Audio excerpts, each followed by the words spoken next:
It is the Anfield Wrap. After Liverpool have done the decent thing, we find ourselves 2-0 victors against Aston Villa. It's absolutely fantastic stuff. With me, I've got Rob Gutmann, I've got Pete Bolster, and I've got Ian Ryan coming up. I've got Taj Ali as well. That is in about 40 minutes time or so, but before then we are going to get stuck in to Liverpool versus Aston Villa, whilst reminding you that we are partnering with Peloton for a second year. They are the official cardio and strength partner of Liverpool. If you want to join our group on Peloton, if you search for the Anfield Wrap, or if you can't find it, just message John on any social media platform. He'll sort that out. That's on the Peloton app. And existing members, there's software updates at the minute, Club Peloton with a rewards system and all sorts of bits and pieces. They've got partners like Breathwork and things like that. So update your app and your tablet and try the cross-training series as well, Bike Tread, Bike Plus, all powered by Peloton IQ. You need to update your app. I certainly do, Neil, yeah. What a Peloton user. I know, I've just been on holiday, Neil, so I feel like I can have a little bit of an excuse there, can't I? But I need to get back on this week, I really do, yeah, I'm feeling it. There we are, excellent stuff, so do check out Peloton in all the different ways. Also, we're on tour coming up. I'll just do it at the front of the show because we won. It's not like a test of endurance as to whether we might listen all the way through and then you should buy tickets. We'll be in the international break in London on the 13th of November. On the 14th of November, we will be in Cardiff. We then have a day off, 16th in Glasgow, 17th, Monday the 17th in Edinburgh. theanfieldwrap.com/TAW live, TAW live. To find all of that, please come down, have a fantastic time. Tickets are actually selling pretty fast whilst they've been getting beat, so God knows what the tickets will be doing after they won. And they did win, Ian. Not only did they win, in a really weird way, and listen, this is the sort of thing you're saying, you're a bell end, but there's part of me that's happy with the nature, happier with the nature of it being a quite run-of-the-mill 2-0 than it would have been if it had been a 5-1. Where, because they just looked like, you know, they didn't look perfect by any stretch of the imagination. There's still loads of little bits and pieces that could do with improving, but they just looked like a serious football team all the way through against a decent opponent who've been on a good run themselves. You know, for me, it's not the end of anything. It's not the start of anything. And in a way, its normality was almost the best thing about it. Oh my God. We needed that, didn't we? We needed that. You know, we had a chat before. You know, normally when we do these shows, I'm waltzing in as we are about to start. And today I was like 10 minutes early. Akko, where the fuck are you? I want to talk about the Reds. But no, I mean, the 2-0 thing, it felt like a mature performance. And I'm not going to sit here and say it was perfect or all of a sudden our problems have all gone away. But it was so much better. It was so much better compared to what we've seen over recent weeks. And it was nice that there was a sense of a desire, I think, to do the right things at the right times. You know, when balls are coming into the box, Liverpool players are getting the first contact. There was a want to get to the second ball before anyone else. You're not really seeing any of that. So there was lots of the basics where it just felt Liverpool players were at it, which we just haven't seen. You know, let's have it right. It's been a really tough watch. You know, individually, collectively, they've been hard to watch. Last two league games in particular. And you can't sugarcoat it. You've got to say how it is. It's been tough to watch them at times. Don't get me wrong, it helps when some of your better players, certainly from last season, turn up to the party, and we got that as well. The likes of McAllister looks a little bit more like his old self. Salah very much came to the party last night. And also, you know, you get Aston Villa playing in a style where it does suit Liverpool a little bit. You know, they are playing out from the back. It allows Liverpool to get on top of them and press and force them into mistakes and stuff. And listen, we haven't really had, whilst we can say it's been bad at times, and it has, there's also been this thing where maybe at times you're not quite getting the bounce of the ball. And there's a moment last night where Matty Cash hits that one that flicks off Van Dijk. Now, if that goes in the top corner, then you don't know what happens. How did he react to that? You're not sure, but that doesn't happen. And for once, it goes for them in recent weeks. Well, the curler in just before 10 minutes absolutely. Before, which is a wild shot. It's a brilliant shot. Liverpool get a foothold, and it allows them to then go from there, and that's what they do. But it is, you know, they do have to, as I say, because it wasn't perfect, Rob, we're not coming away from this saying it's Liverpool 5, Nottingham Forest 0. That's not what we're not saying. We are saying that they had to build the way into a game. I think a little bit as well. I think that Villa actually played quite well first 10, 15 minutes. Liverpool, I think, were a little bit edgy first 10 or 15 minutes. Like I said, that's on a really, really bad run. But again, you got to see them build it. You got to see them build the confidence. You got to see them build the confidence in, I think, in both halves. I think they defend really well. Front-footed defending really, really well, and then back-foot defending when they had to really, really well. But that grew, and I think that watching the confidence grow was in loads of ways the best thing about the whole game. Yeah, yes, it was. You could see the confidence come back. I think we needed a home game. The manager's made reference to the fact he's not wanting to use it as an excuse, we've been away from home an awful lot. Yes. You did forecast this, and I chided you for it a while ago. Yes, but we're not going to bring that up. It's a no blame culture here, as you always say. Thank God. But we have been away an awful lot, and the scenes of the crimes, apart from the home defeat to Man United, have all been away from Anfield, where when things have gone slightly awry for us, the home crowd has gained confidence and in turn created a virtuous cycle for the home teams. I think I cited on a show last week a sort of half-remembered quote from Kenny Dalglish in the heyday when Liverpool weren't doing particularly well. It might have even been in the middle of the 85-86 season, which ended up in Liverpool lifting the double, but they struggled mid-season. And Kenny was asked by reporters about the ongoing series of bad form, and he was going, sometimes you just don't get the rub of the green. And I felt in the last few games we've had accident upon accident compounding matters, setting us back. You know, best laid plans don't survive first contact. All the cliches abide. You can't keep conceding first couple of minutes. I mean, when that happened against Brentford, you thought nothing's good is going to happen today. Now we're behind again. After Man United, after all the other games, it's happened early-ish in all the games, hasn't it? Yeah, first 20 minutes. And then the heartbreak of the sense of the fatal late blow as well, which you also had against Man United, against Crystal Palace, against Chelsea. So bookending all of our games have been these acts of fate, really, horrible acts of fate. So we didn't have to survive any last night, as you said. It could have in a parallel universe gone against us with a couple of moments Villa had. But things weren't going for us. I mean, Dominic Szoboszlai does so well. Is it on 15 or 18 where he presses them, and then you think he's gonna fucking score here, and he doesn't. And you go, yes, he should score. Certainly with his quality, he should score. Then when the goal goes in and it's not given, you go, this is a piss take. And then the ultimate perfect irony is that we get gifted one. Although I don't really see that as a gift. Well, I want to come back on. I want to come back on the finish and on whether or not it's a gift. We'll come back onto that. First and foremost, though, Pete, I just thought throughout all this period, one, when there are these misses or these setbacks, they don't stop, they don't feel sorry for themselves. There's a bit of Szoboszlai looking like, I should have scored there, but he doesn't stop. He doesn't have a moment. But the other thing that's happening as well is they're all, in the best possible sense, they're all digging each other out when they get into trouble. They're all encouraging each other when something's not quite gone as you'd like. I thought the entire attitude amongst the whole other side just looked well better. That might be as simple as playing at Anfield, but I almost don't care. It just looked so much better in every single particular. Yeah, I totally agree. I think what Rob's point is about having that bit of luck and the rub of the green, I think we haven't had it, but we haven't really deserved to have it as well at certain points. And I think the manager, I dug him out in the pre-match warm-up, that I don't think he's been great over the last few weeks. I just wanted a bit of continuity within the team, and I wanted that within play within the game without changing in-game decisions time and time after game. It was notable there was only one sub last night and there wasn't a midfielder going to right back, and the players looked like they trusted each other. So when they're going into battle with each other and when someone was making a mistake, they were backing each other up all throughout the game. But again, it goes back to trusting your mate next to you, because you played with him last season. 10 of the outfield players, 9 of them played last season in the title winning season. Salah come on record, didn't he? And I think Virgil van Dijk did at the beginning of the season that this might not be the greatest season, or we might have to be patient because we've got a lot of new players that need to bed in time. Looking back now in hindsight, that might be saying, well, I don't really trust him next to me. He's got to take time to come into it. Last night, it was Andy Robertson left back, it was Gakpo left mid, it was the midfield three that have been playing all last season, so there was no real excuse.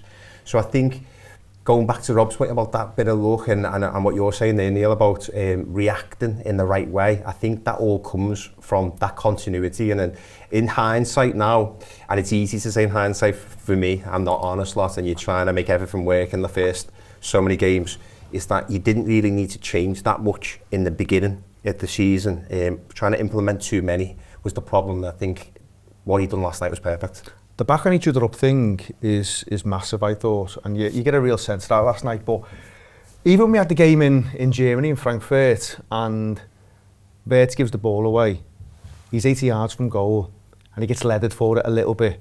I'm thinking, all right, he should do better, but he's fucking 80 yards from goal. Yeah. Is no one going to bail him out here? Is no one going to back him up and just cover that mistake? Because that's what you want to see from a top team. Everyone's allowed and should be able to make mistakes in certain moments. How many times have you said in the last few games, found myself shouting at the match, back him up, will you? Help him out, will you? Help him out? Especially with players like that when they've got their back to goal and they're surrounded. That is a feature. Yeah, it is, and I think, you watching this Arsenal team at the minute, I'm not particularly enjoying watching them play. I don't think they're a very attractive team to watch play football. But one thing you couldn't level at them is they don't back each other up. No, there is a lot of that going on. If someone makes a mistake, next minute, bang, someone comes in and sorts it. And that Wirtz one in Germany, it annoyed me because, yes, of course, he could do better and should do better. And he'll reflect on that and go, yeah, don't want to be too loose with the ball there. But my God, if you've got a forward-thinking player, an attacking player, and he's that far from his own goal. Their left-back position. Christ alive, I mean, what are we doing? So people have to be able to play with a bit of freedom, knowing that if you make a mistake, guess what? Your mate comes in and he fucking nails someone for you and he sorts it. There's been none of that, and that can sound really, really basic, but there has been a lot of Liverpool not getting the basics right, and I think, last night against Villa, yes, we can talk about they play into our hands a little bit, but it was nice to see Liverpool. But I don't think it is basic. Before comes in, I don't think it is basic, and then I think it's about spacing. I think it's about for instance, and I think even last night there's one or two times, I think at 2-0, Gravenberch is caught for me a bit too high, trying to do a bit too much at 2-0, where maybe he just needs to go and play holding midfield a little bit, but he's excited that he's enjoying his football. But we help each other out and we defend the situation in the end. So that's fine, that's your point. Yeah. But I think a lot of this is spacing. You can say it's basics, but it isn't.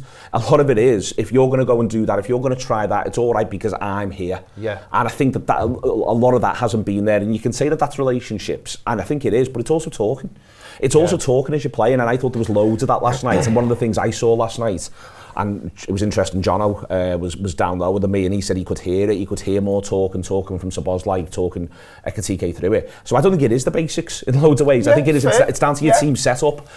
But it was better. It was so much better last night. I thought they were compact in both halves, which I think they haven't been. They haven't been compact in either half for me. Yeah. So on that, so there was a moment, and I looked at the clock as it happened. It was 18 minutes where all of the midfielders, they're taken out by one simple ball. So McAllister, Gravenberch, Szoboszlai, one little pass and you threw the lot of them. Now Liverpool players get back in and they cover down it. It ends up coming to nothing really in the end.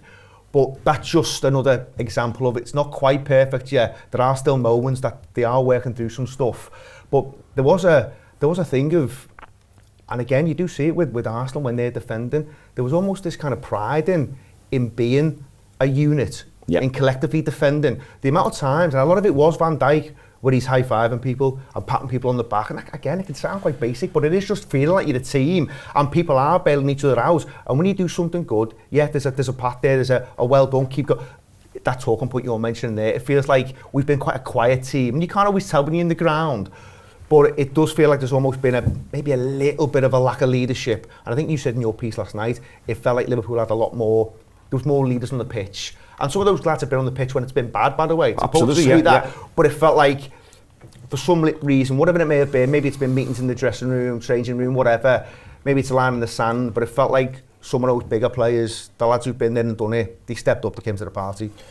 That pass you're talking about last night, there was a number of passes, but the one that where it led to the post, hitting the post very early on, that was very similar to what you're saying about Florian Wirtz and Frank Wirtz away, where how can the ball go from that end of the pitch to there so quickly? To me, when I'm looking at that, I'm thinking, it's too easy. I don't really like the fact that our midfield are not compact enough or they're positionally wrong or whatever it is. If you listen to Arne Slot, when he's in his, I watched a little clip of him on TNT with Owen Hargreaves, and he's happy with the structure. And I think he's very Guardiola-like in the sense that he wants 5 players back. So he's got the back 4, and then he's got Gravenberch, which makes the 5. And he's like, well, I've got 5 attackers, I've got 5 at the back, and that'll take care of that. And I know that we were a bit lucky last night in the sense that it hit the post and it went out. But I think what we've got to get used to is it's not like watching Rafa Benitez's Liverpool or even Klopp's Liverpool where they strangle the midfield at times. I think he's ready to cede that part of the pitch and let them break, and it's our 5 against them.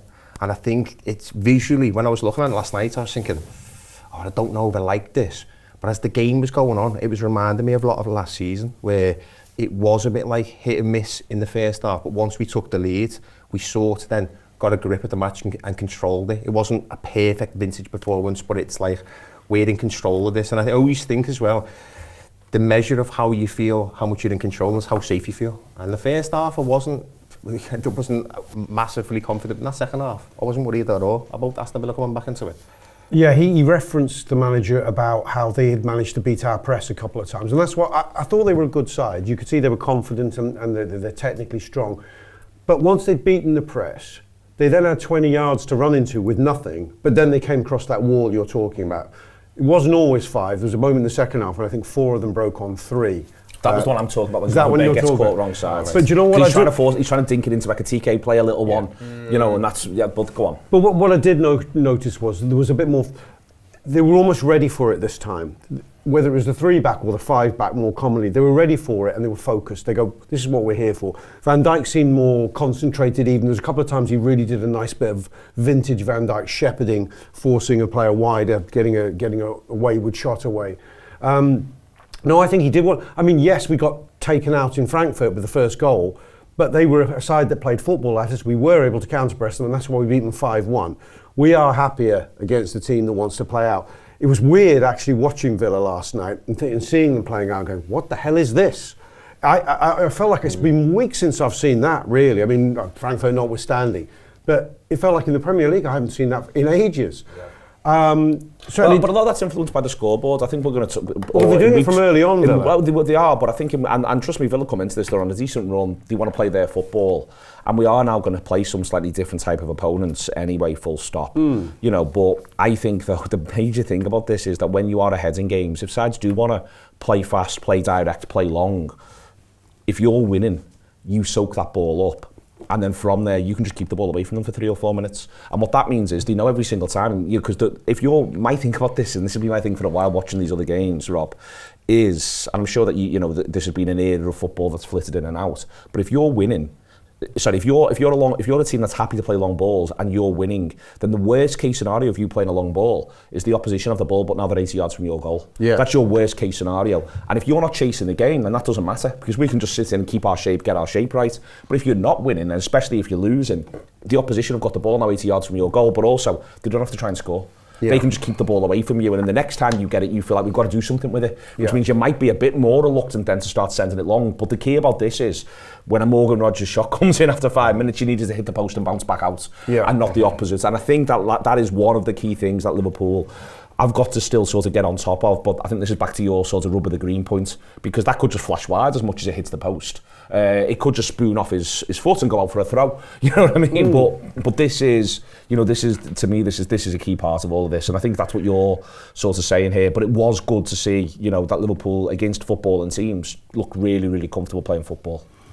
They did, and we've got some footballing teams coming up. But again, you wouldn't want to play against footballing teams if, as you said, if you concede early in games. And going back to the theme of being unlucky, I was thinking about that Brentford goal they scored in minute 3 last week. It's a long throw, and they're good at it. But how many long throws do they score directly from? 1 in 20 still? I bet it's still that sort of number. But they get 1 against us, and it's in. It's really, really hard to plan around that. We almost haven't had what I'm getting at is I don't think we've had a chance to play against the new long ball, more direct teams with a fair tailwind. Do you know what I mean? Yeah. Go on, you huff and puff and chuck it long at us for the first 15 minutes and see what happens. We're going to have the ball. Yes, we may have to start further back, but we'll have the ball, we'll dominate you with possession, and we'll unpick you. But it's different if they've got a lead, as you've just explained very, very clearly. That's the difference, and that's what I'd like to see is let's take on one of these teams, you know, with parity, not with a handicap. But this is why they've got to start to improve, and this is why in general they've got to build on this result, because I think that the most important thing that has to happen is Liverpool have got to back their football, have their football impose themselves, but also show the same pleasure in defending that I think they actually showed yesterday. You've got to win your duels when you play those Exactly, sides. but also you've got to win your duels when you play everyone. Well, yeah. And I think you get to see that yesterday a couple of times when Villa do look like they might carry a mild threat first half. Someone's lost a duel. McAllister loses one in the middle of the pitch at one point and it ends up in a free kick, and you know, you're a little bit worried about it and it comes to naught. But you've got to win your duels, you've got to do all this, and Liverpool looked so much better at that, and they also looked like they enjoyed that part of the game. Yeah, 100%, and I was alluding to it before, you know, there was a collective almost spirit and will and desire to win those individual battles, and as I say, when people were doing it, they were getting a lot of praise. The captain was there or thereabouts doing all that. I disagree slightly with Rob on the kind of direct. It's happens sometimes, mate. But the manager's obviously talked in a lot of his press conferences like this season about people's style of play and it's changing, and he's taking some stick for it. And I understand it because he keeps mentioning it all the time, but let's be clear, like there's no secrets, everyone knows what Liverpool don't like. But in his press conferences, he's also mentioned that people were changing their style last season. It was the end of last season, towards the end of last season, second half of last season, he could tell then that people were playing in a different way. So where I've lacked a little bit of sympathy at times this campaign is that this is not a surprise, boys. Don't pretend like we've just all rocked up in August and everyone's doing something fucking different. Yeah. It hasn't been the case. No, I agree. The manager's referenced it last season and he said it was going on then. So I don't want the excuses thing, like it's done my head in a little bit. Like obviously there's the stuff that goes on in the summer. I'm just parking that for a second because that will impact footballers. But there's been times where you go away to a Palace, and I know that's a tough game. I'm not sitting here saying these are easy games. I'm not saying that.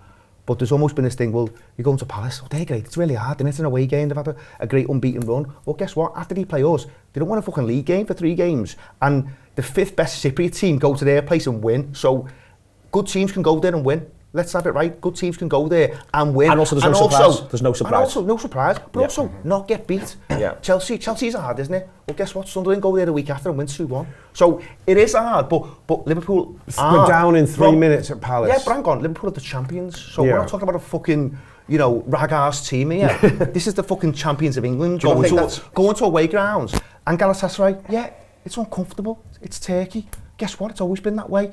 But you don't go there and... When it comes to the knockout stuff in the Champions League, Galatasaray will be fucking nowhere near it. Guess why? Because they've been put out, because they don't win enough games. That's almost likely certainly going to happen, because they're not that level of team. So I understand some of these weeks can be difficult, but you can talk yourself into something where I just think if you're a top team in a good moment and you're doing the stuff that we've talked about, you're winning your battles, you're winning your duels, you're doing the simple things, I think most good sides go to those places and you just deal with it. Or I tell you what they don't do, they don't lose all 3, they come away with something. I think it's the building on it now for me, Pete. Absolutely, and I'd say it's a good result last night, and I'm keen to take out the posters, because we should do, because it's been a while. But it's a start of something. It's going to be the start of something. Do you know what I mean? I'm coming back at you slightly. Well, actually, I'm not coming back. I think what's... Help yourself. No, I think what's... No problem with that. What I think is... I've laboured my point on we've had bad luck, but I think it's happened in a period where we're our first encounter with the most condensed part of the season. So Palace, and then it's hours to Galatasaray, which is a big plane journey back to, who do we get them beating? Chelsea. And I'm not saying it's easy, Rob. So I'm just saying it's... Oh, it's not. I know. It's manageable. Do you know what I mean? The champion should have it. Should be able to do it. But I think it's been a perfect storm. That's how I would summarise it. A perfect storm that's created a vicious cycle for us. And of course, you're right. We're good, and because we're good, hopefully we can come out of this now the other side. But what I'm saying has happened, can happen. I think it's about breaking the cycle, though, and I think that's what last night. Again, it's only the first step in this. They may not get a result on Tuesday. There's more to come. I think City it's away. fair to say we have City away, which is an interesting game. But Pete, it's about building on, as I say, what is a pretty, in the end, run-of-the-mill win. It's a pretty run-of-the-mill win, and that's a good thing, not a bad thing, and it's building on it from this point. It's exactly what I was dreaming of. I didn't care about a 5-0 win. The 5-1 against Frankfurt meant nothing, because they were very much easy to play against, wasn't he? And we've done that numerous times over the last few years. We go away in Europe and you play a side and it's easy to play against. I think the building blocks started before the game. I think it was when we decided not to play the League Cup. We threw the towel in that, and we thought, no, this is what we're going to have over the next few weeks. Starting Saturday, they backed themselves into the corner to get a result, and I think what the team have done is come together. And listen, I'm only guessing here, but I'm just picking up on what you're saying, and I totally get what you're saying as well, Rob, about the luck and the lack of luck at various points. But I think there could be a disconnection within the squad, and maybe the last few weeks, when the chips are down, it brings people together, and I think sometimes people have a word of each other and they dig each other out, and that's why we've ended up with the side being what it was on Saturday. We're going sort of back to basics, and we're going to fight for each other. If you think about it in a workplace, if you bring in 5 or 6 new people in the workplace and it's not going so well, there is a disconnection, even if you like that said person. There just is. If your performance isn't great, it might be his fault. You can hide behind it, anything that you want. And I think this last couple of weeks, it's sort of like, we might think that we're not in a title race. I said to you a few days ago, they don't believe that. It's only the beginning of November, we beat Villa, which we have done, and we go and beat Manchester City next Sunday. The league table's a completely different place. We're currently third. We could be second at that point, and you're only 7 points behind, thinking, well, there's a lot of football to play here, and if you're playing as a unit, then there are your building blocks for the future. And I think that togetherness is exactly what you need this week, and I think we got that. All right, let's go into some of the players. Fabulous having Gravenberch back. Yeah, it was marvellous. I mean, he's been consistent in every game he's played this season. I think before he was injured, he would have been in my top 3 with Szoboszlai and Van Dijk, although people have been critical of Van Dijk in recent weeks because we started losing and defenders always get blamed when you start losing. They're always there at the scene of the crimes. But Gravenberch was amazing. I do like the licence we've given him this season. I mean, maybe it's contributed to some of the getting caught on the counter aspects, but we have given him, it's no accident he scored 3 goals. It's not like last season he didn't want to score 3 goals in the first 10 games either. He's scored 3 goals because he's been given a bit of licence. So there was a bit more, was it Whelan McMahon, if I can just use a very, very, very old comparison where it was an old adage in central midfields, one stays, one goes. It's a bit more that. I thought McAllister, you could see him drop deep at points. Second half especially. But it was fantastic to have him back. I think having the 3 bodies in midfield makes you a different proposition. There's no hiding the fact that that number of bodies, that quality of bodies in Szoboszlai, McAllister and Gravenberch, all who can fight at every turn, all who can win second balls, all who've got quality when they can get the ball down and play, is massive to how you control a football match. And I hate to say this because I really want Florian Wirtz to work, but in a way he's the odd man out in what's happened this season, and he's not the source of the problem. I know people would like him to play better, but the idea that you can play 4 forwards, and I do think Florian Wirtz is a forward, not a midfielder, maybe not an orthodox forward. We tried at times under Klopp to play forward. Do you remember when Diogo Jota first came in and he was on fire, and we thought, well, you can't drop Bobby Firmino and you can't drop Salah and you can't drop Mane, but Jota scoring every time he plays. And there were times that Klopp tried to play the 4 of them together. And he didn't persist with it very often because you surrender control, or potentially surrender control doing that. And I think by playing a 10 behind a 3, we've risked that at times this season. It's not always been the root of the problem, but I think we aren't just getting back to basics, we're giving ourselves numerical strength and muscle in the middle of the park. And Gravenberch is obviously at the centre of that because he's so good.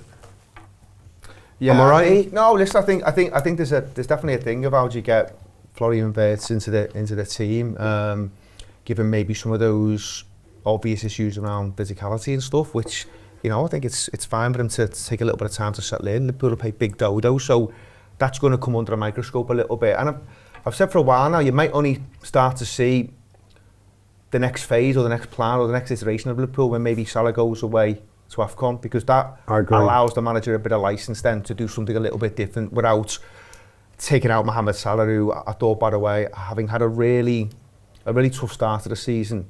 And I don't think you can dress that up and say, well, it's Salah, he gets to play every game. I think there are times when you can legitimately have conversations about any football and say, it doesn't matter what he's done. If he's not turning up every week and hitting the numbers, is in like playing really, really well, then he can be dropped. He can be dropped. Anyone can be dropped. So I never really buy into that. But you have to say, last night, I thought from very, very early on, it was obvious that he was just in that kind of mood to really turn it on. Salah, yeah, I thought he was in the mood to turn it on, and I thought he was excellent. Second half, it's not quite as maybe as easy for him, but I thought first half there was just moments where he was back to his kind of electrifying best, where he's just going past players for fun, and his hold-up play second half. Those balls are kind of hitting him, and they're not hitting him and bouncing off him. They're hitting him and he's taking them down dead. And you go from there, and he lets Liverpool to then build and stuff. So I thought he was really good. But I do think on the Wirtz point, we might just have to be a little bit patient, and it might just be, well, he's coming in for 20s and half an hours. And I say that thinking, I thought he might start against Villa and he'd hold McAllister back on the back of playing against Palace, and he might just say, listen, you sit this one out, or maybe come on against Villa last 20, but you get to go against Real Madrid. I thought he might do that. He chooses not to. Manager's proven right. Great stuff. But then there's also this thing about Gakpo as well, whereas Gakpo, the numbers are there, but sometimes I'm not quite sure the performances are always there. So is there maybe an opportunity for Wirtz to do a little bit left-hand side? Some people don't like that, but let's remember, he's done a lot of that for his previous team and his national team, so he can do it. So I think there's different things Liverpool can do. Not everyone will always be in form, so you can mix and match a little bit. But I think ultimately we might just need to be a little bit patient with him. Well, it worked a bit in Frankfurt. Salah didn't start, did he? And we didn't miss him that night. We played very, very well in attack. And I think Ekitike and Isak with Wirtz coming effectively behind them worked really, really well. And but it was behind him. Well, we sort of had three midfielders behind them, albeit Gakpo was one of them tucked in. In an ideal world for the manager, we can have our cake and eat it. We can play like we did last night, set up with a peak Mo Salah, Gakpo doing bits, Ekitike or Isak through the middle. But in other games, you give Mo a breather, maybe because there's too many games back to back, and you play a front two with Wirtz behind. And whether you can swap in and out of that and retain continuity, I don't know. But that could be a way home. And as you said, by the time AFCON comes round, that's something they may look at. What do you think the plan was? Both of you really. Well, I've said this. Because like they must have had a plan. Because you understand at the minute people think, well, what was the plan? Because at the minute they can't seem to get him in the team, and I'm sure. Well, we know the manager wanted to play him from minute one because he's used him and then taken him out. So what do you think? I'm baffled by this. And you know what? We spent all summer long talking about it as if we didn't need to talk about it because he'd just be great. But it's clearly I find it ironic that we got Wirtz, and one of the things cited as the reason we're getting Wirtz is the manager was so convincing to the player about his role. He must be going, what role? I mean, I don't know what my role is. I said on a show a week or so ago that I could just about imagine that they had a plan for what the LFC looks like in 12 to 18 months, where you've got Wirtz behind Ekitike and Isak, and their average age would be 23, 24 between the three of them. And it's a sort of retirement era Mo Salah for Liverpool. You're playing that way. You've still got a youngish midfield behind them. You've got young flying fullbacks. I could see that. But what I think the disconnect is the period in between, which is the lived experience we're going through. Is you have still got Mohamed Salah, and when Mohamed Salah's not ready to say goodnight to us, as he showed yesterday.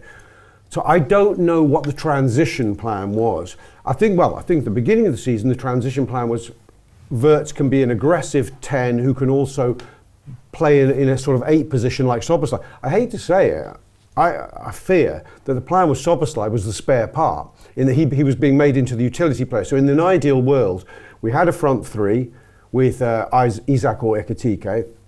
We had Gravenberch and McAllister anchoring, Wirtz free roll, nominally reprising what Szoboszlai did, in terms of pressing, but also adding creativity. And Dom was just going to fill in when people needed resting. Dom was going to fill in at right back. The truth is, Dom is first name on the bloody team sheet right now. And Wirtz clearly, for all his quality, and I want to see him prevail, really, because I love that kind of footballer, he is not Dom does not give you what Dom Szoboszlai gives you. They are not an interchangeable set. Yeah, I agree with most of it. I just think the problem lies within the fact, I think, maybe on a slot on the transfer committee or whatever we want to call it, have underestimated the Premier League. And I don't want to start on like Roy Keane or someone like that, but it's the pace and power of the Premier League is second to none. And I think McAllister's not been the greatest form this season. I don't think that's I think you've been very kind. Until last night, you're very kind. But I also think... Pale shadow. Until last night. Yeah, I also think he hasn't had that protection. So we had Luis Diaz coming into midfield and protecting him a lot, and obviously playing closer to him to give him that outlet. I think he's had Szoboszlai and Gravenberch playing closer to him at times, and he hasn't had that. But I also think I don't think you can play them two in the same midfield as very much so. Which two, sorry? Sorry, McAllister and Wirtz. And the reason being, it's the same thing I said last season about Curtis Jones. Curtis Jones can't get in this Liverpool team because of Alexis McAllister, because Florian Wirtz isn't a slow footballer, but he isn't the quickest, and McAllister is pretty slow. And I just think when I watch him footballers, not the greatest footballers in this Premier League, when McAllister's isolated, they're walking past them. They're not doing anything brilliant. They're just walking or just jogging past them, and I'm like, wow. You get the wrong side of McAllister and he's struggling. We know, as Liverpool fans, we love our footballers. We've got this affinity to them. He's done fantastic in a Liverpool shirt and so on.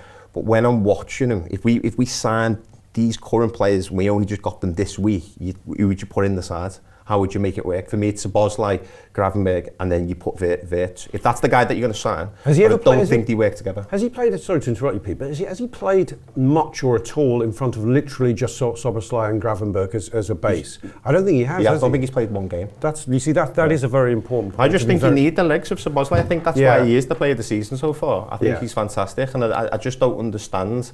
I just think it's too much of an idealistic view. I think even in the summer we were all saying, oh, this player's coming to the team, this player's going to do this, and that player's going to do that. And then when you see it unfold, you're a bit like, oh, it doesn't quite work. I just think it's too idealistic. And I think when Arne Slot and Liverpool are trying to play the way they are, it only works if you've got the absolute best players in the team. Like Guardiola at various points has struggled. He's struggling a little bit now. He struggled last season. In his first season, they were caught between two styles a little bit. Guardiola's side, they were a bit soft at times with the goalkeeper in particular. But now, for that to work, you have to be fantastic with everything that you do. I'll go back to that little clip before when Arne Slot was showing it on TNT Sports. I'm sure people watching this would have seen it themselves. He's talking about where they give the ball away, and if he didn't give the ball away, we then had like 5 or 6 players on the attack. It's great if you don't give the ball away. Liverpool keep giving the ball away, so you're trying to bring this technical style, which is fantastic. You've got to execute it perfectly over and over again. So it's things like that concern me. But I think moving forward, if I was in charge, I'd put them two, Szoboszlai and Gravenberg, and then Florian Wirtz. That's the only way it works. I hope that works, because I want to see I think the Ekatike and Isak thing works in the future, but the problem is you just give Mohamed Salah a new contract. I thought he's going anyway for the next 2 years. So, but the point about this though is, this is what management is. Yeah. And I think this is where, for me, you know, over the course of the season, I think there'll be a lot to sort of look back on maybe around the time we get to Christmas in terms of where we're trying to integrate things at the right time. I think everything can be integrated, if you sort of know what I mean. Everything can, to an extent, at least theoretically work. And if you've got good players, but there is a little bit of a thing about what you're choosing to do when. I think Robertson's I think all of Andy Robertson's Liverpool career is really interesting on this. You know, the team, the club are very much committed to Kirkes in the early part of the season. But when Andy Robertson signed, they didn't commit to Andy Robertson. No. He does not establish himself in that Liverpool team until January after he signed. Here, in this game, I thought he made Van Dijk's life easier. I thought he made Gakpo's life easier. I thought he made McAllister's life easier. And by virtue of that, they were all able to make other players' lives easier. Yeah. And, you know, Robertson's 31 now, and we know that there were periods last season where he looked like he could be caught out. I thought he was excellent yesterday, and I think you got to see that maybe thinking about the integration as more of a whole piece that might take an extended period of time is no bad thing, especially when you can go and say, Andy, we could really do with something today, come and deliver for us, and he does. Yeah, he does, yeah. I thought it was the performance of an experienced pro, to be honest. And I think going into the game, we were chatting about, you know, would you persevere with Kirkes? And I've been someone who said, well, the manager's brought him in, he's the future. I can understand why he keeps playing him to an extent, but it did feel this game was one for Andy Robbo. I think there was times during the recent Palace game in the League Cup where Kirkes just looked at maybe a little bit shot of confidence now, shy of confidence because of everything that's happened. So Robbo comes in, does really, really well. But I think we've seen enough of Andy Robertson in the last 12 months to know his powers are fading a little bit. You know, can he go 2-3 games on the spin without making a mistake? Not too sure. But what he can do though, Ian, is he can deal with the setback. Yeah, he can deal with the lads who've got the better on me. I think it's a really interesting. I'm going to get on to really praising Salah in a minute, not least for the goal. But I think what's really interesting is Luca Digne is a very good Premier League left back. Evertonian, so we don't want to go too far, but a very good Premier League left back who has played for a team that have come top 4, and that's what he is. And Salah batters him. He absolutely batters him. And my point here is twofold. One is sometimes, no matter how much experience you've got, you'll get battered if you're going to be a defender, especially in those wide areas. One-on-one, practically, you know, and I'm not going to say anyone can batter anyone, but for instance, Digne might next week, I don't know who they've got, but he might come up against Semenyo, and he might be thinking, Jesus Christ, this 2 weeks on the bounce, because Semenyo's really, really good, and that's when you need teammates and you need support. But the other thing that Digne does manage to do in the game, and said before about second halves, is he keeps his head. He doesn't start going, oh my God, my game's falling apart around me. And I think that's the Kirkes problem, 100%. Is that a bad 5 minutes leads to a bad 15. Yeah. Robertson, you know, gets signed a couple of times in the first half, looks like he might just have the run on him. Robertson just keeps his nerve, and then keeps his nerve for the next 10 minutes, and to me, that made a big difference. Yeah, it's entirely fair, and you know, who you're coming up against is a factor, and I think, listen, I'm not gonna write off 21-year-old footballers for Liverpool. after 10 fucking minutes. I'm not going to do it. I'm not going to insist him doing it because the chances are he probably will come good. But even if he doesn't, the manager will look at it for the next 12 months. And if he's not right for the club, well then you take your medicine, you move him on, you go and buy someone else. That's football. But it's too early to be doing that. And I think, you know, I've had sympathy with both fullbacks at times, and that's not saying it's been great. And when I say both fullbacks, I mean right-hand side, left-hand side. So maybe Conor Bradley, who again plays much better. Plays himself into it. I don't think he was great first 15, but by 70 he looked himself. And I think there's been a little bit of that where Conor Bradley's probably thinking, fucking hell, I'm all right with Kirkus coming through the door because he's taking all of the heat here. He's taking all of the fucking heat. And you know, I've heard shows recently where people are battering Kirkus and saying, well, Bradley's doing okay. Well, hang on, no, both of them have been short of the level. Let's have it right. They've both been short of the level. And in my opinion, they're both capable of more than that. And I think both will improve and can improve. And I think you'll see that maybe over the course of the season. You hope so. But in the case of Robbo, as you said, one thing you know, he knows how to handle, through experience, setbacks. Things can go wrong. It won't see him fall apart because he's got that level of knowledge, that level of experience now. He's been there, he's done it. People will have said it on various shows. He's in the conversation for Liverpool's greatest ever left back. That's how good he is. That's how good he's been. So we're not talking about some mug here. We're talking about one of the greatest players to do it in that position. So, of course, what a guy to be able to call on. And we'll have to see whether he can, you know, we can go again against Madrid. Does he play him against City? Different challenges, all that kind of stuff.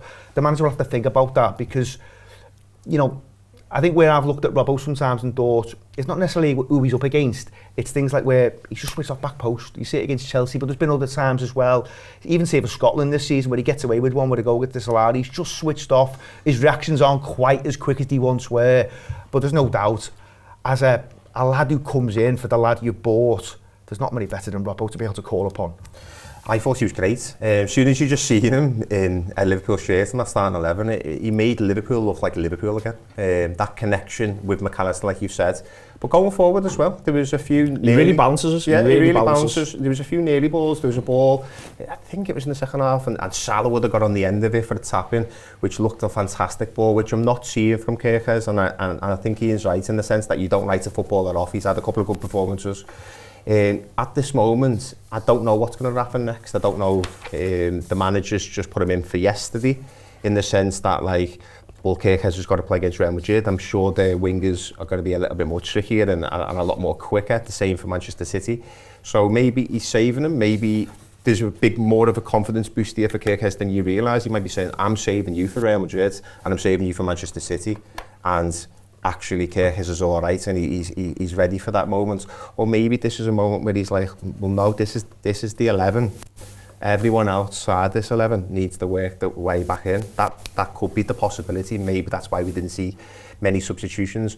I'm not sure, but he definitely adds the balance. And like I said, making Liverpool look like Liverpool again. But lastly, I'd just say about Robertson is that he had a bit of a season last season where he wasn't the greatest, but still had good moments. He won the Premier League. But can you imagine having a year's speculation that there's a lad coming in for you? So not only is he on the decline slightly, maybe it's been exaggerated a little bit because just your confidence, like rumour has it, he was going to leave in the summer. So the fact that he didn't, if you're coming to the end of your time, it psychologically affects you. The start of the season, it psychologically affects you that there's a young lad that's coming. So maybe it's overplayed. Maybe he can do a bit more of a job this season than we think he could have. Yeah, I do think, looking back, it was a transition season that he didn't want, but psychologically he had to take on board. He'd moved from being the number one choice, seen as a footballer who wasn't I think psychologically he had to deal with suddenly being regarded as an older footballer and what that means. I think Salah's having to deal with that as well. Yeah. I think there's a lot of comparison between the two. Obviously got very different skill sets, very different types of contribution, but I think they're both facing similar challenges. And I think the lesson is, it's ridiculous to write them off, but it's also ridiculous to think you're going to get the same high level performance out of them if you play them 3 times a week going onwards. I think it's crazy. Or even against certain opposition. Or even against certain opposition, yeah. I think they're not the same, but I think, as Ian said, he's arguably one of the best Liverpool left-backs of all time. He's certainly one of the greatest Premier League left-backs ever. So why wouldn't you pick him? But this is a classic week, really, a classic test. We don't have the choice. If we pick him every game this week, Scotland will pick him twice, I think, when he goes away on the international break. we are going to play a player, what is he? Is he heading towards 33? Who is... He's 31. He's 32 in March. Yeah, he's younger than you think. I mean, that's another thing. But there is more red zone possibility. Well, I mean, let's be clear, he's played a hell of a lot of intense top-level football. For a long time. Yeah, I was about to say, he's played... Yeah, he's played... To be fair to Robertson, he can't play any other way, can he? He can't, but also it is worth saying, like the same way I've got tons of sympathy for McAllister a little bit at the minute. You know, not only has he done everything he's done internationally and achieved what he's achieved with Liverpool, but simultaneously he also played for the two most intense managers in European football across the last 15 years, in De Zerbi and Klopp. I think Robertson has ran a lot of yards playing football. So let's not be surprised when there are phases where they don't look like their old selves. And I think the only way you can get the best of them is to manage their minutes. On Salah, Rob, the finish, he makes the goal look like an open goal. It just isn't. It just isn't. No. When because in the ground, it sort of happens so fast, and I see him tuck into the back of the net, and I think that it must be an egregious error because of the ease with which it hits the back of the net. And then I watched it back, and the angle he's at, the way in which he takes it, but one of the things I'm struck by here, this is a brain thing. This is how quick his brain is. I think there's lots of times where I would actually like really good footballers to choose to do things first time or a little bit earlier, or think, if I just do this, everyone's going to be caught off. And it just doesn't happen anywhere near as much in football as you'd think, given how unbelievably brilliant so many of these players are technically. At every single level, everyone likes a split second to either get a touch or have a think. Salah gets his touch and gets his think without even having to do it. And I just thought it was tremendous. And it crowned what was his best 45 minutes of the season.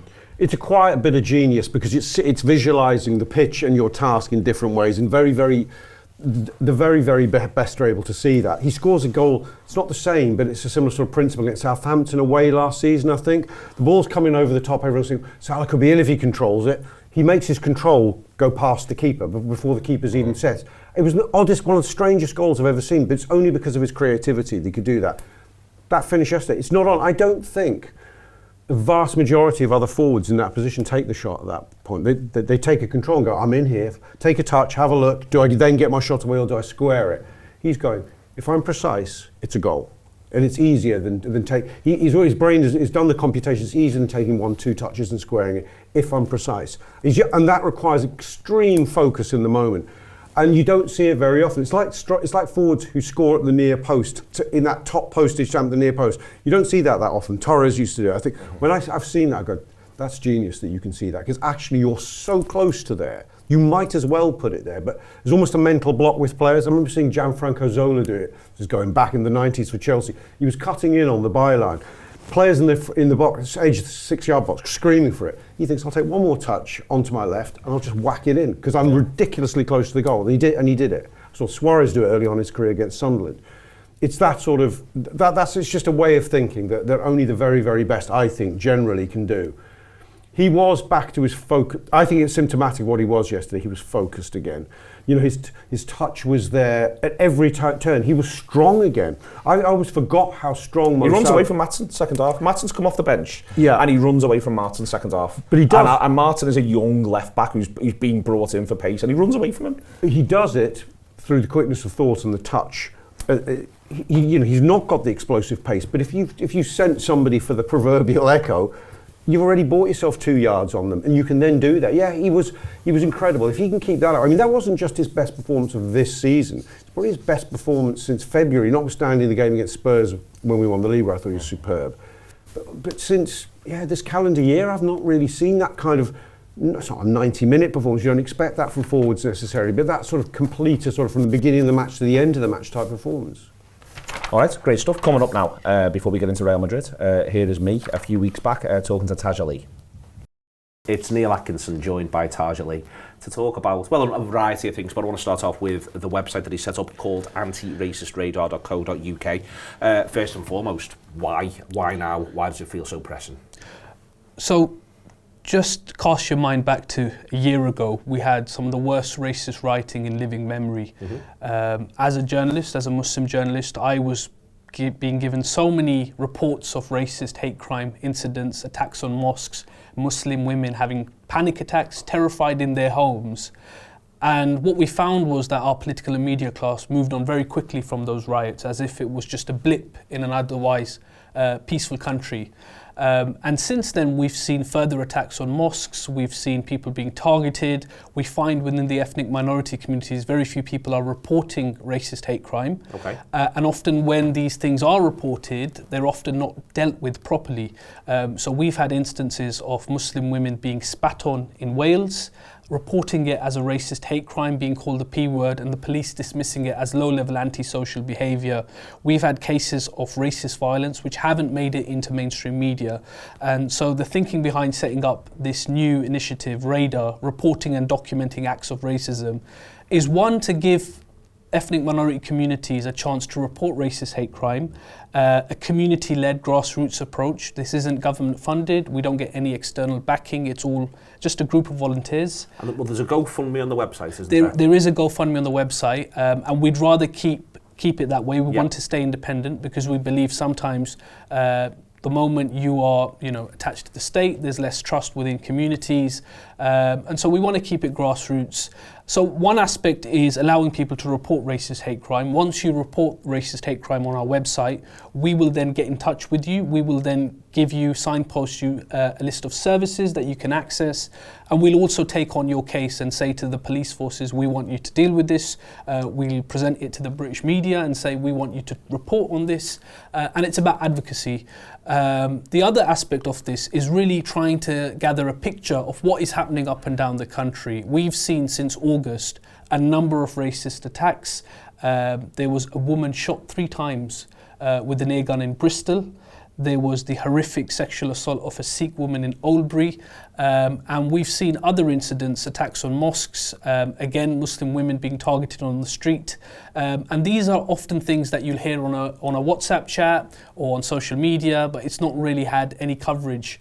And so what we want to do is to collate some evidence of what is happening up and down the country. I want to talk about the advocacy piece in what you've just discussed, because it feels to me that that's a critical part of this, both the reporting, the registering and the advocacy, because what that gives is it gives everybody, any journalist who may or may not want to do this, it gives them something to refer to. It gives something that there is hard evidence of and hard discussion of. So it's even the very act of reporting, of keeping the log, is in and of itself a piece of advocacy, isn't it? That's what you're trying to do here, is to say that this is the picture of what's going on. And we used to have this in the 70s and 80s. We did have anti-racist organisations that would document acts of racism and call on authorities to do something about it.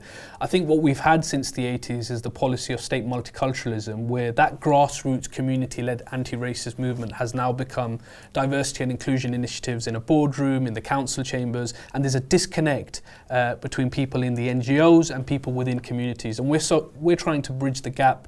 We're trying to be present in mosques and gurdwaras.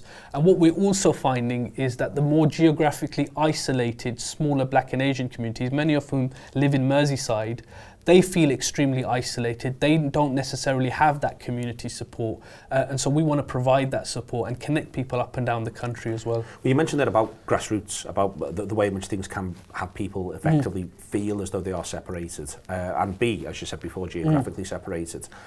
It appears as though that sort of grassroots advocacy has slowed down. And what you're trying to, the initiative to bring about here, is not to accelerate that process, but just to lay it bare, lay it plain, and put that over to people who, as I say, may be writing about this, maybe coming up with laws, initiatives around this. It's simply being able to lay it bare and say, this is the situation. Yeah, I think we're not getting enough coverage in the media. Some of the rhetoric we're hearing from politicians at the moment is inflaming the situation.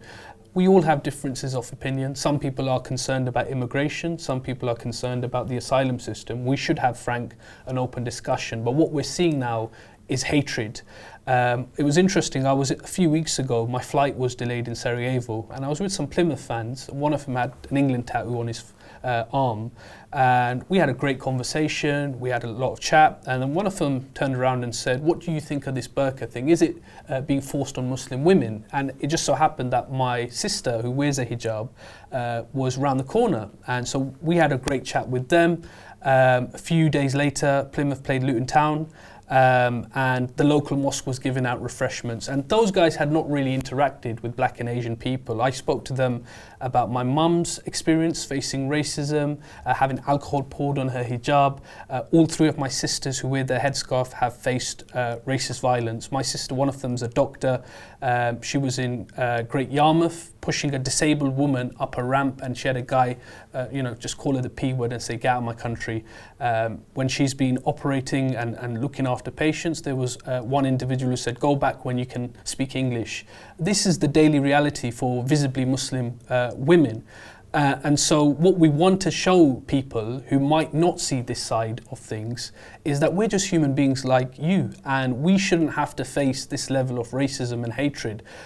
We don't enjoy doing this kind of work. I'd love to be reporting on other things. I cover trade unions and communities. You would rather be doing economic journalism. Exactly, but this is personal to me because it affects my friends and family.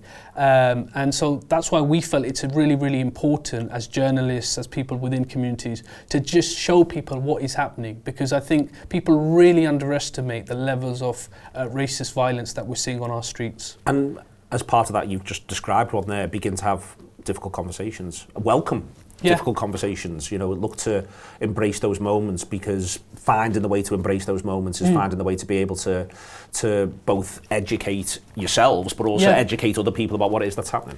I think we all need to be doing a lot more of that. We're not talking to people we disagree with. We're stuck in echo chambers, and social media certainly doesn't help in that respect. We just put out a documentary with The Guardian on Luton and multiculturalism, the town I grew up in, and some of the narratives we heard around, a town racially divided, some sort of civil war going on. You watch the documentary and you'll see people from different parts of the community coming together to tackle problems. We don't shy away from any of the problems towns like Luton have. Indeed, Liverpool has many problems as well. Do you think that the siloed aspect here, because you mentioned social media, I think it's obviously a real problem in a number of different ways, but I think there's problems with existing legacy media. There's problems, I think, it's interesting because you talked about the geographic. Yeah. And I feel as though one of the things that I feel fortunate about having supported Liverpool and travelled around supporting Liverpool is being able to see different places. Like, I quite enjoy doing the jokes about London. Yeah. Because you go and do the jokes about London, and they think the streets are paved with gold, and then you go to Selhurst Park, yeah, where no one would act as though that was an affluent area. You see the gross inequality in London by virtue of going to football matches in London. Yeah. But people don't travel around that much of the country. They might think they do, but they don't actually. And people who are policymakers maybe don't travel around that much. People who work in, as I say, in legacy media might think they know what, in inverted commas, the North is like, but they're not spending much time. Or they might know what Luton is like, but they're not spending time. It's funny, isn't it? Because social media should help us overcome those silos, but it feels as though that's now exacerbating the siloed problem. I mean, I was in Liverpool a few years ago. I did a piece on Granby Toxteth Athletic, fantastic community-led football club, lots of Somali players, African players, and people from various backgrounds. And it was about football and mental health, but some of the youngsters I was speaking to said, we still feel unsafe in parts of Liverpool. Yeah.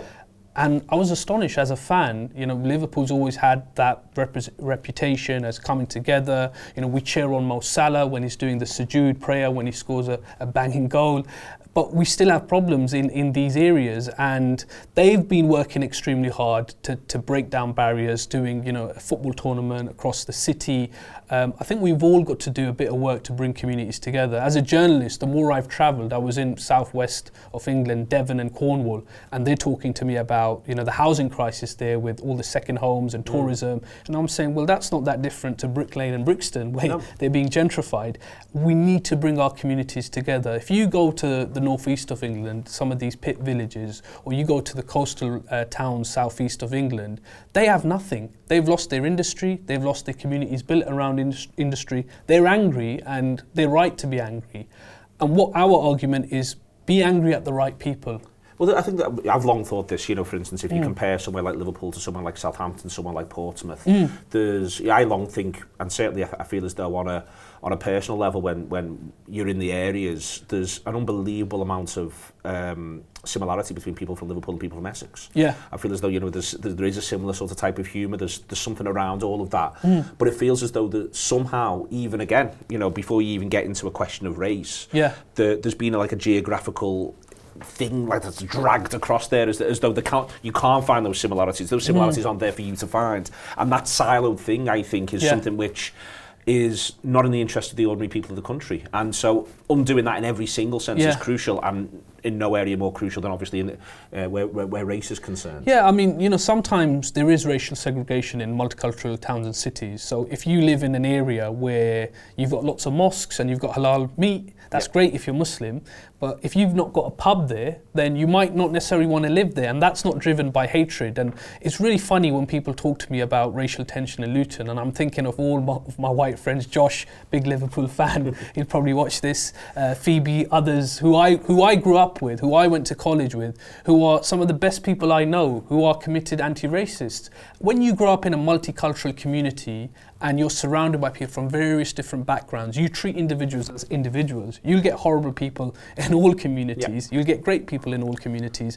Our job has to be to get people talking to each other to start with. And I think platforms like yours, using these platforms to do that, to start a conversation, is a great first step. Want to again reiterate what's the website address? It is www.antiracistradar.co.uk. And on there is the GoFundMe, so it's easy to sort of pass this stuff by. You can sit there. The independence is absolutely crucial in amongst all of this. It is a really important part. I don't get you here and we end this where I'm like going, so how would you solve this? Because that's a ridiculous position to end up. But when you start this process, you must have some sense of how you do want it to end, you know. I am not saying that you are going to solve all racial division in the United Kingdom. That's not it's not fair, and it's just not the case. But you've committed to this, and amongst, as I say, your other work, you're here as part of the Labour Party conference. I know you're going to go and do something on economic equality later on this evening. That's lined up for you. You would rather be doing that work. I've seen you speak on television now for 2 or 3 years. I think you advocate really, really well from an economic left-wing perspective. I think that's something that you're good at, you enjoy doing. But now you have opened this up in a big way. So what for you is what does this look like across the next 2 or 3 years for you? For me, it's got to be trying to speak to people who disagree with me. So if you think of the average voter in England, they're really, really angry at politicians of all political backgrounds. There's a great degree of apathy. And if I take it back to the hyper-local, it's got to be community organising. On certain council estates in Luton, we have people that are knocking on doors, talking to people, bringing them out into physical spaces. And for me, that's one of the first things, is challenging apathy, bringing people together. Because I find, I did a long read on the miners' strike of 1984-85. There were very few black and Asian miners, but they came out in support of these white working class communities in Yorkshire, in the northeast of England. And you speak to some of the old mining families, they remember that solidarity. We need to recreate that culture of solidarity between working class communities. That's something that I fight for. And that means not shying away from difficult conversations. If you're concerned about grooming gangs or mass immigration or asylum seekers, I'm not going to say to you, don't worry mate, it's not an issue, let's talk about taxing the billionaires. I'm going to say, let's have a sit down and let's talk about what your concerns are. I think there's some great initiatives out there from mosques and gurdwaras and other groups opening their doors and saying, you have questions about Islam, you have questions about Muslims, let's have a chat. I think within ethnic minority communities, we could be doing a lot more to actually facilitate conversations with people from other communities. There's a lot of work to do, and it's down to all of us, not just black and Asian people. I believe some of the best advocates for anti-racism are white working class people. They are people rooted in communities, they understand their neighbourhoods, they understand deprivation and despair, and they understand how the far right will feed on that. And that's the other part of this. We need to challenge the material issues as well. People are poor, people are angry. When you're being screwed over and you've got nothing left, it's very easy for a politician to turn around and say, they care about those people over there, but they don't care about you. They don't care about any of us, is my conclusion. And so we've got to get them caring about us. And I think at the end of the day, all of us, whether you're Liverpool, Everton, black, white, whatever, we want food on the table, we want a roof over our heads, we want money in our pockets, we want safer streets. And I think within communities, if you can push that simple agenda on a universalist program, you can actually get some change in this country. I absolutely agree with that. I agree with everything that you've just said there, but I think the other facet when you talked about, for instance, opening doors, bringing people in, it's also bringing people in for the good times. Yeah. You know, I think that we, at times, we do fall back on, completely understandably, because some people just simply do not have enough to eat. Yeah. But we've also got to, I think, not just have a survivalist outlook, and even including safer streets. I think you've almost got to find the way to say, but this is how we all enjoy ourselves with one another. You know, it's been great to recently get in, you know, talking about the gospel work that happens out at Anfield at Liverpool Lighthouse. You know, that community isn't just for when times are hard. Community is also for the good days. And trying to tell that story, I think, is really important too. Yeah, I mean, I want to extend an invitation to anyone with concerns about Islam or Muslims or immigration. Come to towns like mine. I'll take you for the best food of your life.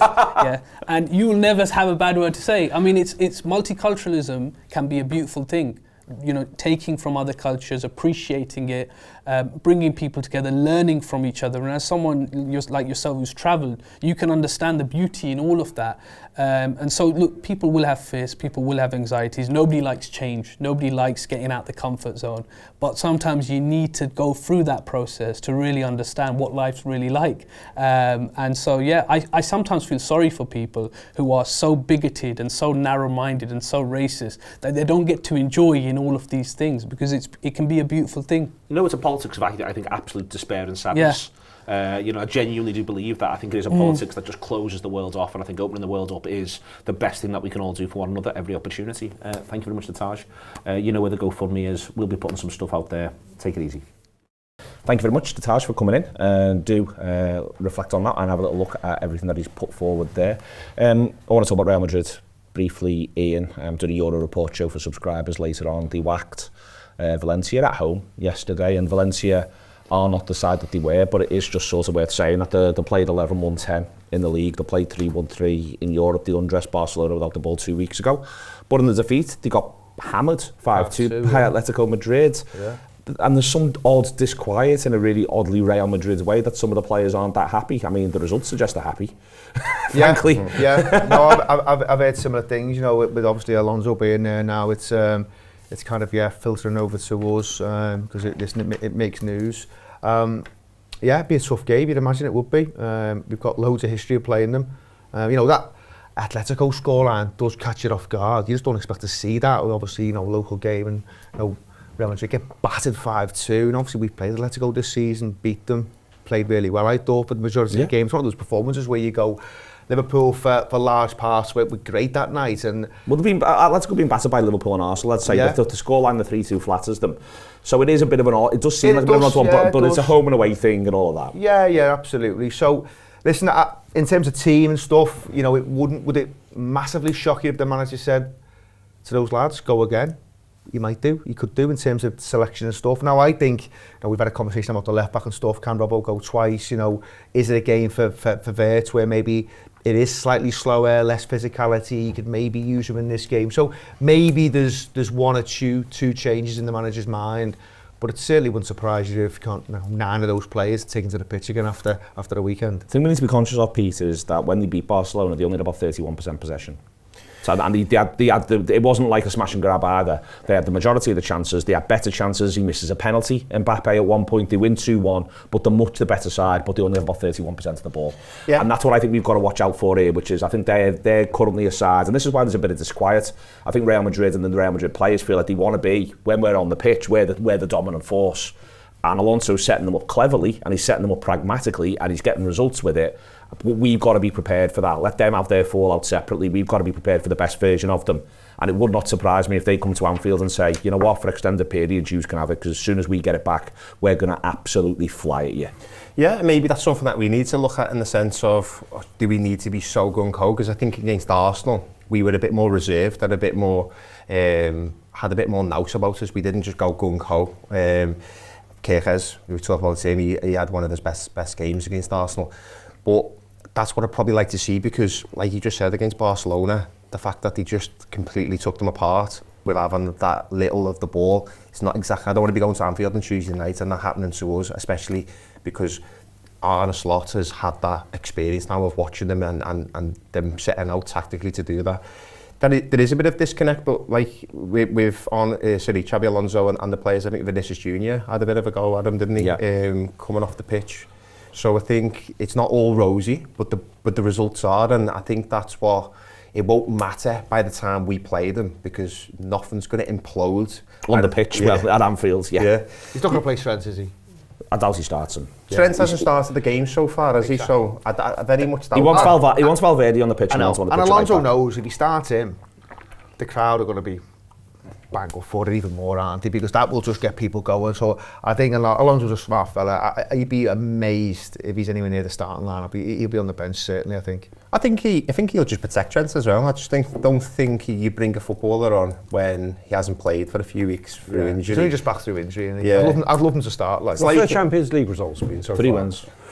So it's a bit of a free I mean, hit. they've not been. I think Juventus are the best side that played. Someone might correct me, but I think they beat Juventus 1-0. Yeah. And with a better side, kept them at arm's length. I think it was at home. So I don't know if they've not. It's one of them's definitely been the top 4 team away because they had the massive travel to go and do it. I can't remember the name of it. It's a Kairat or something like that. Yeah. They had the big travel to go and do that. So they've not necessarily. But then we've had our top 4 team away. Just ours happened to be Galatasaray. There's they're on 3 wins. Yeah. It's interesting. Will they treat it as a free hit? Will we treat it as a free hit? I don't think they'll treat it as a free hit. I think there's a pride thing from last season, a hangover from that. I think they were humiliated a bit by how dominant we were. I think a pride against. thing from Alonso as well because he come with Leverkusen, didn't he? Yeah. Well, you're right. It's a from our point of view, much as I think a win would be spectacularly good for confidence and obviously a great result in terms of our potential progression in the Champions League.